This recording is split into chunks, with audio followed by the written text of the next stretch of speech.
성부와 성자와 성령의 이름으로 아멘. 예수님과 어머니 하나 되신 성심을 통해 아버지 뜻 안에서 기도드립니다. 사랑하는 하느님 아버지, 저희가 듣겠습니다. 잘 알아듣고 깨달아 저희들의 사고방식과 정신이 신적인 모든 아버지의 진리로 바뀔 수 있는 은총으로 저희 모두를 축복하여 주시옵소서. 또한 아버지, 대한민국과 미국을 포함한 전 세계 아버지께 속한 선의 그 자녀들에게 이제 인간의 뜻이 만들어 놓은 제도와 전통이라고 하는 역겨운 전체주의를 모두 종결시켜 주시고 아버지의 뜻만이 어서 빨리 새로운 성화시대의 피약교회를 가시적으로 열어주셔서 이제 인류 위에 군림하시고 통치하시며 정복하시고 지배하시옵소서. 이 모든 기도 우리 주 예수 그리스도의 이름으로 기도드리나이다. 아멘. 성부와 성자와 성령의 이름으로 아멘. 안녕하십니까. 하나님의 뜻 성교의 피아스녀입니다. 오늘도 여러분들과 함께 성경 말씀을 통해서 하느님 아버지께서 자녀들에게 주시는 진리의 나라 함께 학습해 보도록 하겠습니다. 2021년 7월 17일 연중제 15주간 토요일입니다. 제1독서 탈출기 12장 37절에서 42절까지의 말씀입니다. 그 무렵 이스라엘 자손들은 라메세스를 떠나 수콧으로 향하였다. 아이들을 빼고 걸어서 행진하는 장정만도 60만가량이나 되었다. 그 밖에도 많은 이국인들이 그들과 함께 올라가고 양과 소 등 수많은 가축대도 올라갔다. 그들은 이집트에서 가지고 나온 반죽으로 누룩 없는 과자를 구웠다. 반죽이 부풀지 않았기 때문이다. 그들은 이집트에서 쫓겨나오느라 머뭇거릴 수가 없어서 여행 양식도 장만하지 못하였던 것이다.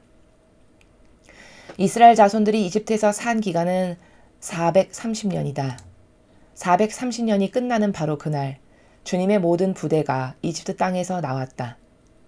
그날 밤 주님께서 그들을 이집트에서 이끌어내시려고 밤을 세우셨으므로 이스라엘의 모든 자손도 대대로 주님을 위하여 이 밤을 세우게 되었다.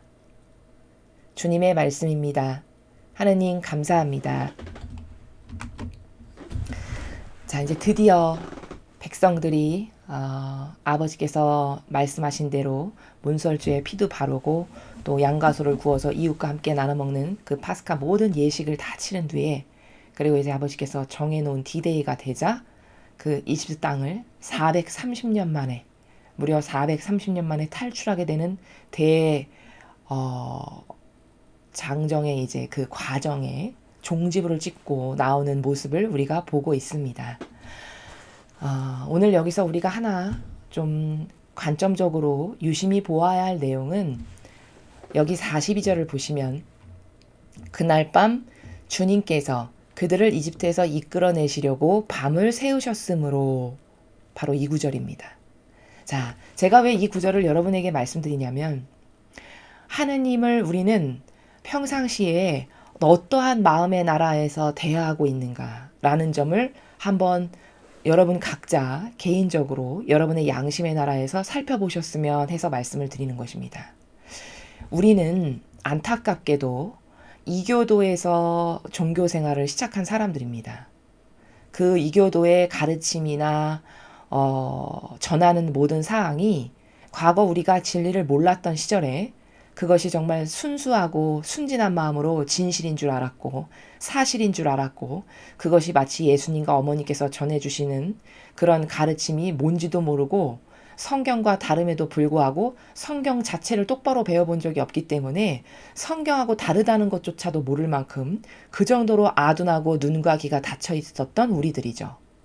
그러다 보니 그냥 이교도에서 가르쳐주는 것이 그게 맞으려니 사제가 전해주는 거니까 나보다 훨씬 많은 공부를 한 사람이니 사제가 전해주는 것이 맞겠지.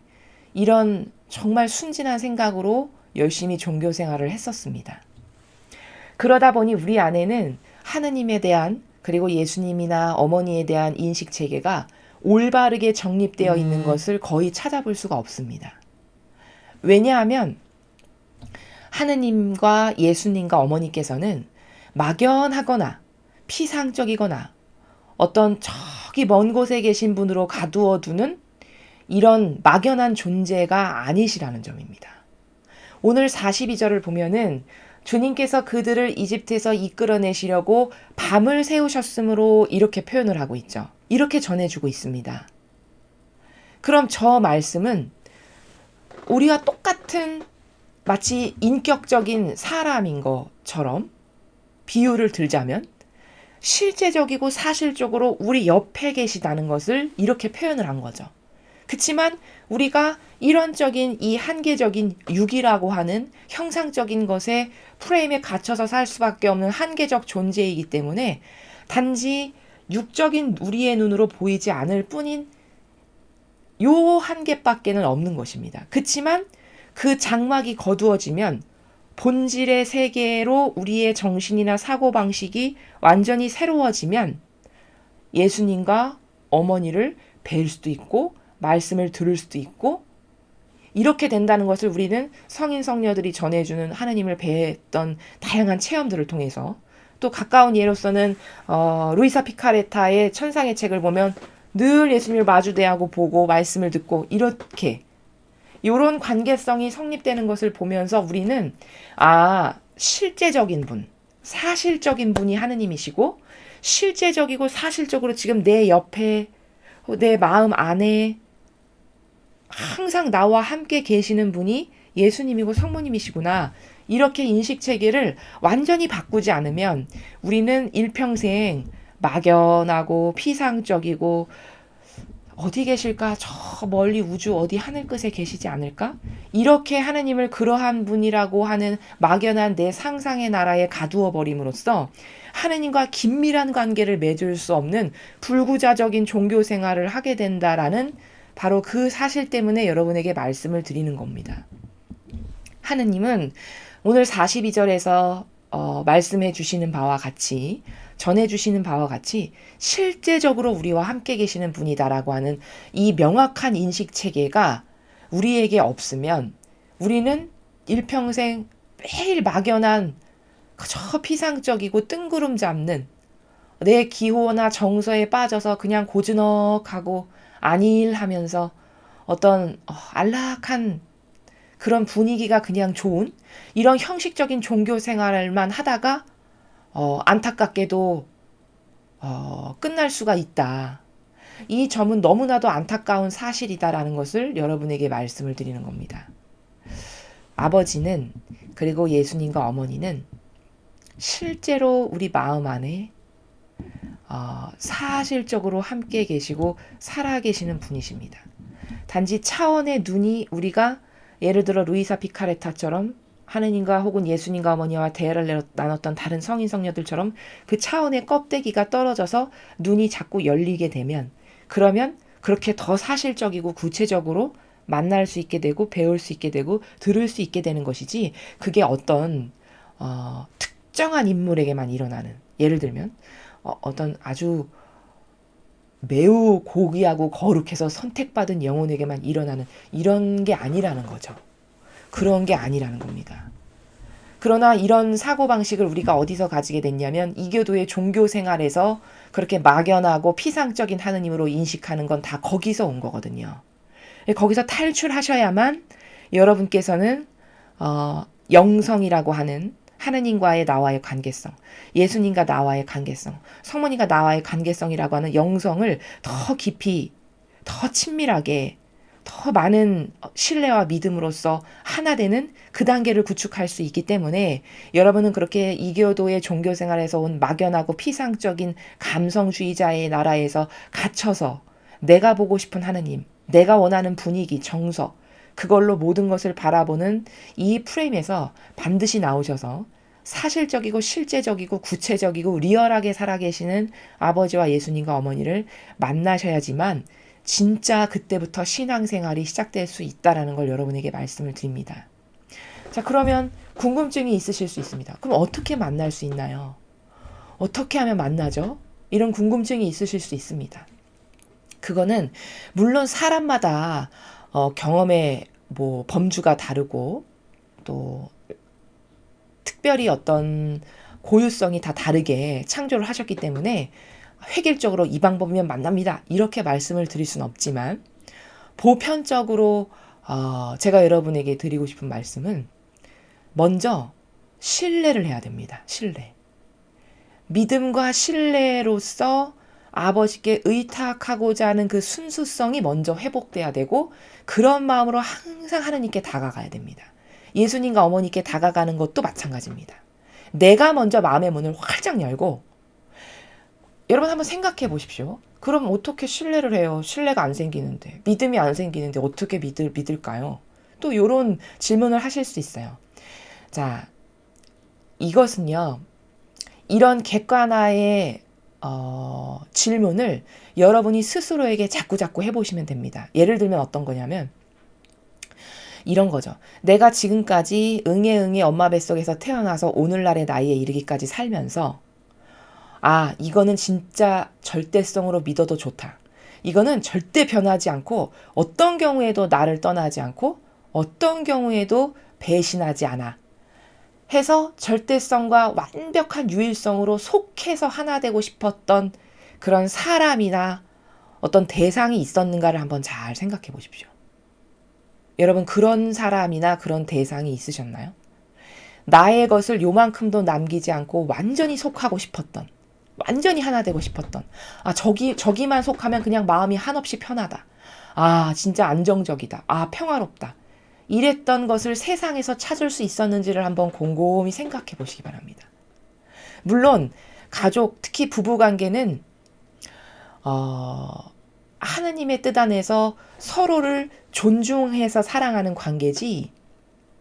그리고 물론 여성은 그 남편에게 유일성으로 속해야 되고 남편은 절대성의 나라에서 자신을 믿고 속한 그 여성을 아내를 잘 이끌어가야 되는 물론 이런 관계가 되어야 되는 것은 맞습니다. 그러나 거기에 오류나 부작용이 없고 퍼펙트하진 않죠. 그것은 부족한 가운데 인내와 희생으로서 고통을 사랑하면서 서로가 서로를 존중하면서 그것을 이루어 나가야 되는 관계지 거기 완벽성이 있다든가 부족함이 없다든가 퍼펙트하다든가 절대적인 모든 것이 다 갖춰져 있다든가 이런 것은 아니죠. 그렇습니다. 그거는 하나 되기로 약속된 관계고 하나 되기로 사랑으로 그렇게 하나 되어야 되겠다라고 내가 신의를 맹세한 사이이기 때문에 비록 부족함이 보여도 나도 그에게 부족한 것이 있으니까 서로가 그것을 받아들이고 수용하고 그리고 나의 부족이 있으니까 저 사람의 저런 부족도 당연히 내가 수용해야 된다라는 이러한 것을 서로 감싸 안고 수용하고 포용하면서 가는 그런 사랑의 관계입니다. 즉 인간 세상사에서는 퍼펙트하거나 완전히 저기 신뢰도 진짜 좋다. 나 저 대상에게 완전히 나를 맡겨도 진짜 마음이 편해. 이런 거는 단 하나도 발견할 수가 없다는 이 사실을 여러분이 스스로 발견하실 수 있어야 됩니다. 그렇게 이것도 아니고 이것도 아니고 저것도 아니고 저것도 아니고 다 아니었구나. 그럼 유일하게 믿어도 좋고 거기 완벽한 절대성이 있고 신뢰가 있고 굳건한 믿음으로 하나 되고 싶고 그런 것은 하나님밖에 안 계시구나. 여러분이 이것을 발견하시면 그때 하나 될 수 있고 신뢰하고 싶고 완전히 의탁하고 싶어집니다. 그러니까 여러분께서는 저는 그렇게 하나 되고 싶지만 하나님도 잘 모르고 신뢰하고 싶지만 신뢰하는 마음이 안 생기고 믿고 싶지만 믿는 마음이 안 생기는데 어떻게 해요? 이런 딜레마에 빠져 계시다면 그럼 세상에서 그렇게 믿어도 좋고 하나 돼도 좋고 완벽히 용해돼도 좋고 라고 했던 그런 대상이 과연 여태까지 살면서 있었던가 또는 그렇게 해서 신뢰해서 믿어봤는데 내 뒤통수를 치지 않았던 적이 있었던가 거기 부족함이 없었던 적이 있었던가 오류나 부작용이 없던 적이 있었던가 이런 거를 자꾸 스스로 발견하셔서 자기 자신이 납득을 하고 인정을 하고 객관화를 해야 됩니다. 그러다 보면 그래 이것도 아니고 이것도 완벽하지 않고 그래 이것도 아니고 오로지 나의 내적이고 외적인 모든 것을 다 잘 알고 계시고 나에게 가장 좋은 것만을 주시고 결단코 나를 끝까지 버리지 않으실 분은 하느님밖에 안 계시구나. 이 결론에 도달해야 됩니다. 그 도달하는 과정은 사람마다 다를 수 있어요. 지금 제가 말씀드린 게 이것만이 정답입니다. 이렇게 해서 말씀을 드리는 건 아닙니다. 사람마다 그러한 하느님을 발견하기까지에는 여러 가지 과정이 있을 수 있습니다. 각자 다른 고유성으로 독특한 속성으로 또 하느님께서 그 영혼에게 특별하게 주신 어떤 다양한 영감으로써 그렇게 하느님을 발견할 수 있는 길로 여러분이 마음만 오픈을 하면 하느님께. 여러분을 그렇게 하나님께서 다 이끄십니다. 다양한 방법으로 이끄세요. 우리는 그것을 어디서 확인할 수 있냐면은 그 유튜브에 보면 그 개신교에서 하시는 프로그램 중에 왜 나와서 간증하시는 분들의 프로그램이 있습니다. 간증하는 그런 프로그램에 나오셔서 자신이 어떻게 하느님을 만나게 되었는지를 이렇게 몇 분 동안 뭐 1시간이면 1시간 동안 이렇게 쭉 인생에 어떻게 하느님을 만나서 자신의 인생이 달라졌는지를 증언하시는 분들이 계시거든요. 그런 것을 이렇게 듣다 보면은 하나님은 참 정말 각각의 개인에게 맞춰서 오묘한 방법으로 나타나시고 입증도 해주시고 나 여기 있다 손도 내미시는구나. 이걸 번번이 느낍니다. 그러니까 여러분이 하느님에 대해서 나는 이런 신뢰나 확신이나 절대성으로 믿고 싶은데 그게 잘 안 되시는 분은 그렇게 여러분이 유튜브에 가셔가지고 개신교 신자분들이 나와가지고 하느님을 어떻게 만났는지를 직접 간증하시는 프로를 몇 개 보셔도 좋습니다. 그리고서는 마음을 하느님께 활짝 여는 거예요. 저렇게 다양성에 있는 모든 영혼들을 아버지께서는 그 각각의 영혼마다의 고유한 속성으로 만나주셨는데 저도 아버지를 만나 뵙고 싶습니다. 예수님과 어머니, 저도 예수님과 어머니를 만나 뵙고 싶고 그렇게 절대적으로 의탁하고 싶고 신뢰하고 싶고 하나 되고 싶고 믿고 싶습니다. 저에게도 그렇게 그럴 수 있는 은총을 주세요. 이렇게 여러분께서 갈망으로 청하고 기도하십시오. 그러면 여러분의 갈망이 아버지가 보시기에 쟤한테는 내가 좀 나타날 필요가 있고 저런 은총을 줄 필요가 있겠다 싶으시면 아버지께서 다 역사를 하십니다. 그러면 이제 여러분은 실제적이고 사실적인 그때 가서야 이제 진짜 신앙생활을 하시게 되는 겁니다. 구체적으로 막연하고 피상적인 게 아니라 사실적으로 하느님께서 내 인생에 늘 함께 하시구나를 실제적으로 믿는 신앙생활이 그때부터 시작이 되는 겁니다. 저는 여러분에게 특히 저희 강의를 들으시는 여러분 모두가 그런 하느님께 대한 어떤 절대적인 믿음과 신뢰로 어떠한 처지에서도 아버지가 계시니까 나는 됐어. 나는 괜찮아. 나는 늘 평화로울 수 있고 나에게 비록 지금 이런 고통이 있지만 이건 다 아버지께서 허락하신 거야. 이렇게 늘 굳굳하신. 그래서 어떤 처지에서도 좌절하거나 절망하거나 비관을 하거나 그래서 하느님을 저버리거나 이러한 일이 없는 그런 여러분들이 꼭 되셨으면 좋겠습니다. 제가 지금 말씀드린 이런 방법 말고도 다양한 케이스에서 여러분의 마음이 진실하기만 하시면 아버지께서 진정성으로 청원을 드리시잖아요. 그럼 반드시 역사가 일어납니다. 그 진정성이 없고 갈망이 없어서 하느님을 사실적으로 믿지 못하는 것이지 여러분이 진짜 나도 저렇게 남들처럼 실제적인 하느님을 믿고 신뢰하는 그 신앙생활을 좀 하고 싶다. 이런 뜨거운 열망과 갈망의 진실성이 있으시면 그 진실성을 가지고 예수님과 어머니 앞에 나아가셔서 말씀드리고 기도하십시오. 그러면 꼭 여러분에게 그런 일이 아버지께서 펼쳐 보여주실 거라는 것을 저는 여러분에게 그렇게 꼭 말씀을 드리고 싶습니다. 자, 다음으로 오늘 주신 복음 말씀 함께 보시겠습니다. 마태복음 12장 14절에서 21절까지의 말씀입니다. 주님 영광 받으소서. 그때 바리사이들은 나가서 예수님을 어떻게 없앨까 모의를 하였다. 예수님께서는 그 일을 아시고 그곳에서 물러가셨다. 그런데도 많은 군중이 그분을 따랐다. 예수님께서는 그들을 모두 고쳐주시면서도 주님을 다른 사람들에게 알리지 말라고 엄중히 이르셨다. 이사야 예언자를 통하여 하신 말씀이 이루어지려고 그리 된 것이다.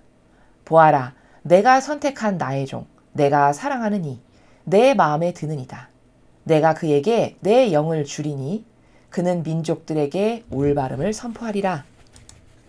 그는 다투지도 않고 소리치지도 않으리니 거리에서 아무도 그의 소리를 듣지 못하리라. 그는 올바름을 승리로 이끌 때까지 부러진 갈대를 꺾지 않고 연기나는 심지를 끄지 않으리니 민족들이 그의 이름에 희망을 걸리라. 주님의 말씀입니다. 그리스도님 찬미합니다. 예수님께서 이 세상에 오셔서 많은 아버지의 뜻을 행하셨는데요. 그 중에 오늘 어떤 것들을 구체적으로 예수님께서 행하셨는지를 우리가 알 수 있습니다. 이사야 예언서를 통해서 하신 모든 말씀이 이루어지려고 그리 된 것이다 라고 하면서 이사야 예언서에 기록되어 있는 내용을 보면 내가 선택한 나의 종. 아버지께서 선택하신 종이 예수님이시라는 것입니다. 왜? 완전히 하나 됐으니까. 완전히 용해됐으니까. 아버지의 뜻이 제 뜻입니다. 이렇게 늘 하시니까. 그러니까 선택하실 만하죠. 그렇죠? 내가 사랑하는 이, 내 마음에 드는 이다. 자, 예수님을 아버지께서 얼마나 많이 사랑하셨을까요? 내가 사랑하는 이, 내 마음에 드는 이는 예수님께서 그 세례자 요한을 통해서 물로 세례를 받으실 때도 하늘에서 비둘기가 날아오면서 성령 하느님께서 이는 내가 사랑하는 아들이니 너희는 이의 말을 들어라. 이렇게 입증하시죠. 친히. 바로 그런 나라입니다. 똑같은 나라. 내가 그에게 내 영을 주리니 그는 민족들에게 올바름을 선포하리라. 자, 예수님 안에는 아버지의 영이 계시네요. 여기 그에게 내 영을 주리니 이렇게 말씀을 하셨으니까 내 영은 아버지의 영이시죠. 그는 예수님이시죠. 그러니까 예수님께 아버지의 영을 주시겠대요. 그러니 제가 삼위일체에서 여러분에게 설명드렸던 예수님과 어머니는 겉의 형상은 다 다르지만 내면은 아버지의 성심으로 가득 차 있다. 그래서 삼위일체가 되시는 것이다. 제가 이렇게 말씀을 드렸죠. 여기서 또 입증이 되네요. 그렇죠? 내가 그에게 내 영을 주리니 아버지의 영을 주신대요. 그럼 아버지의 영은 내면이 아버지의 성심으로 가득 차 있는 게 곧 아버지의 영을 받으신 거죠. 바로 그러한 상태를 내가 그에게 내 영을 주리니 이렇게 말씀하시는 겁니다. 그는 민족들에게 올바름을 선포하리라. 자, 그럼 여기서 또 하나 알 수 있는 행간의 나라는 아버지의 영을 주셨어요. 그럼 예수님의 내면은 아버지의 영으로만 가득 차 계신 거죠. 그럼 예수님께서 민족들에게 올바름을 막 선포하시는 것은 사실은 예수님이 하시는 것이 아니라 아버지께서 하시는 거네요. 겉에 인성의 육만 예수님이시지 내면은 아버지의 영으로 가득 차 있으시니 예수님이 행하신 모든 것은 다 사실은 아버지의 영께서 올바름을 선포하시는 것도 아버지의 영께서 예수님 안에서 하신 거다. 이 삼위일체의 논리가 여기 딱딱 들어맞음을 볼 수 있다는 말씀을 드리는 겁니다. 그는 다투지도 않고 소리치지도 않으리니 거리서 아무도 그의 소리를 듣지 못하리라.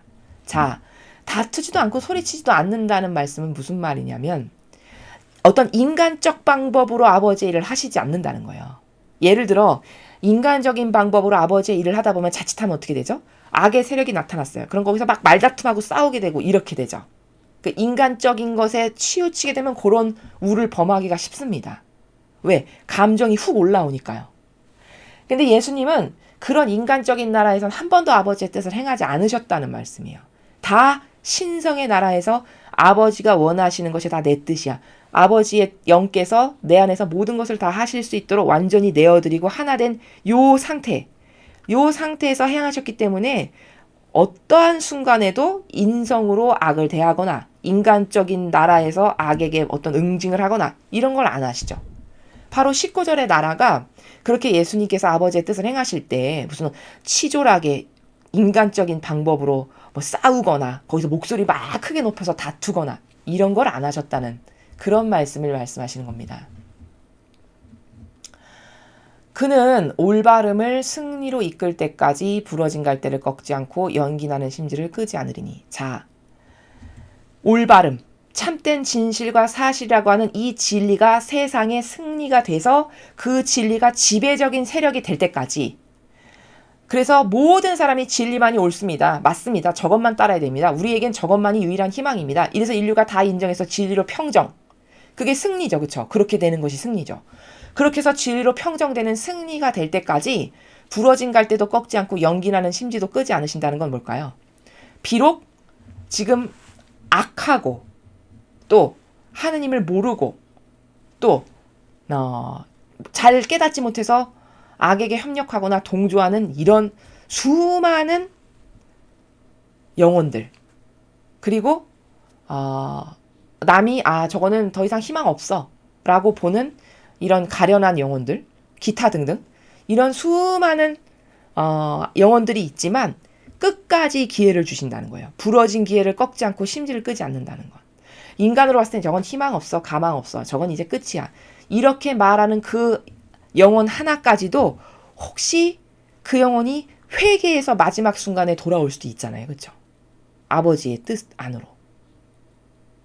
그러니까 그 가능성의 여지를 가로막지 않고 끝까지 열어두신다는 거죠. 그게 바로 부러진 갈대 꺾지 않고 연기 나는 심지를 끄지 않으신다는 건 그 나라입니다. 그럼 그게 영원무궁토록 부러진 갈대를 꺾지 않고 계속 놔둘 것이냐? 그렇진 않겠죠. 언젠가 아버지의 때가 이 정도의 여지를 주셨고, 이제는 새천년 왕국 시작하면 악을 다 잡아서 가둔다라고 계시록에 나오시잖아요. 그렇게 악을 잡아서 가두기 전까지는 아직 기회가 그래도 주시는 그런 상태를 지금 20절에서 말씀을 하시는 겁니다. 그러나 그 기회를 주는 상태가 무한성의 나라에서 계속 될 거냐? 그렇지는 않다는 거예요. 왜냐하면 계시록을 보면은 악을 다 잡아서 가두었다가 뭐 1000년 후에 풀렸는데 그 1000년 후에 풀린 것도 또 가두어서 완전히 처단하는, 이렇게 처단하시는 시점이 있잖아요.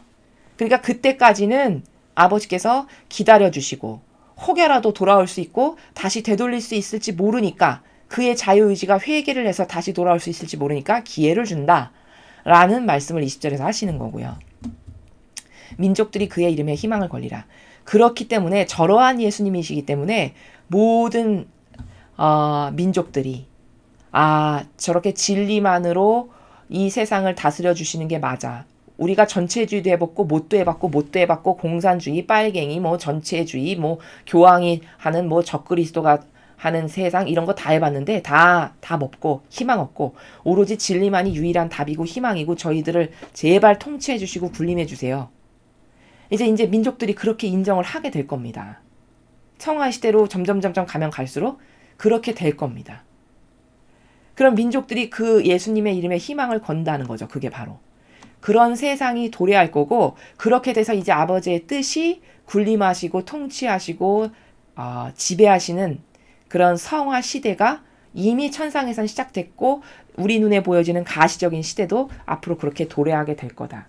그러니 그런 진리에만 민족들이 이제 다 정신을 차리고, 여기에도 당해보고 저기에도 당해보고 이것도 아니고 다 패배해보고, 그리고 나서 주님의 올바름, 참된 진실과 사실이라는 진리, 제발 그걸로 다스려주세요. 그리고 온 희망을 그렇게 예수님께만, 아버지께만 거는 그런 날이 올 거라고 지금 예언을 하시는 거죠. 과연 그런 프로세스로 지금 진행이 되어가고 있고, 우리는 이 세상이 돌아가는 지금 급변하게 달라지고 있는 여러 가지 시류의 흐름을 보면서 새천년 왕국이 언제 도래할 거고, 마귀가 지금 어떻게 패배당하고 있고, 이런 것을 대략적으로 가늠을 하고 있는 그런 상황임을 우리가 확인할 수 있습니다.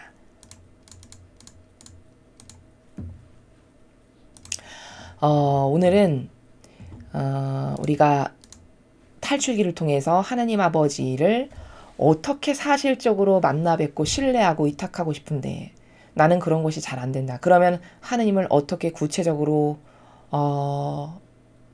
실제적인 나와 함께 계시는, 늘 살아계시는 하나님으로 인정하면서 살 수 있는가에 대해서 여러분에게 아주 간단하게 말씀을 드렸습니다. 그리고 복음에서는 예수님께서 이 지상에 오셔서 행하신 일들이 과연 무엇인가, 이사야 예언자를 통해서 하신 말씀이 다 이루어지려고 이런 일이 있었다라고 하시면서 주신 말씀을 보니 이제 예수님의 이름에만, 즉 아버지의 통치, 그 진리, 그 신적인 다스림, 그것에만 희망을 걸고 그 아버지의 다스림으로 인류를 다스려 주실 그런 시대가 도래하겠구나라는 것을 우리가 확인할 수 있었습니다. 오늘 주신 이런 아버지의 그 진리, 오늘 배우신 것 중에 여러분 마음에 남으시는 것이 있으시다면 그거 하나를 가지고 더 확장시키시고 더 기도 가운데 곰곰이 생각하시는 나라에서 아버지께 말씀드리고 봉헌드리고, 이렇게 하심으로써 여러분의 그 영적인 통로가, 하느님과의 그 관계성이 더 넓어지고 더 깊어지고 더 긴밀해지는 그런 여러분들이 되셨으면 좋겠습니다. 이상으로 2021년 7월 17일 연중 제15주간 토요일 복음 해설을 마치겠습니다. 감사합니다.